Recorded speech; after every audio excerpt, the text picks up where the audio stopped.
So, yep, here it is. Don't ever say I don't publicly embarrass myself for you guys. So that's a 5-day Carlin beard for ya.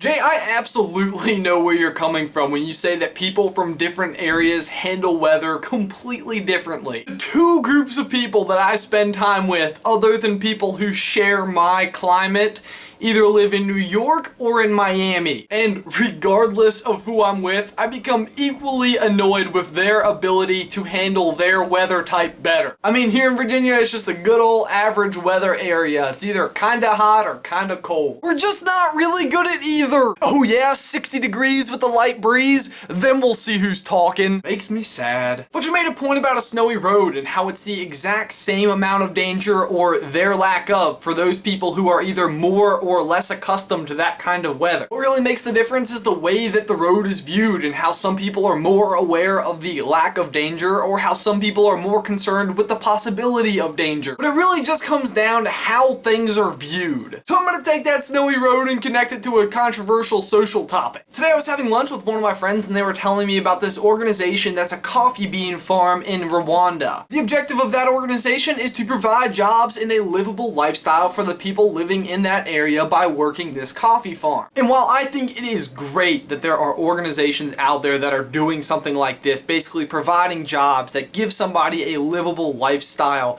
I couldn't help but think about the number of times somebody scalded me about how a Malaysian child worked their hands to the bone to put my Nikes together. And before I continue, let me just offer a disclaimer that this point is purely for conversation purposes only. I am not at all condoning child labor. That being said, both Nike and the Coffee Bean organization are kind of, if it were possible for me to underline words that I say aloud, I would underline kind of. But they are both kind of supplying jobs. Jobs that many people would not want to work without the financial necessity. So are they not both kind of employing people that would otherwise not be employed? Even with horrendously low wages, this isn't slavery. People are opting into performing these tasks. Which means that on some level it is better than the alternative, which I have to believe in some situations would be hunting and gathering. I mean, sitting in a sweatshop 18 hours a day throwing together tennis shoes sounds like hell to me. But then again, so does farming coffee beans. So given the circumstances that both employees from both situations are appreciative of the job that they have,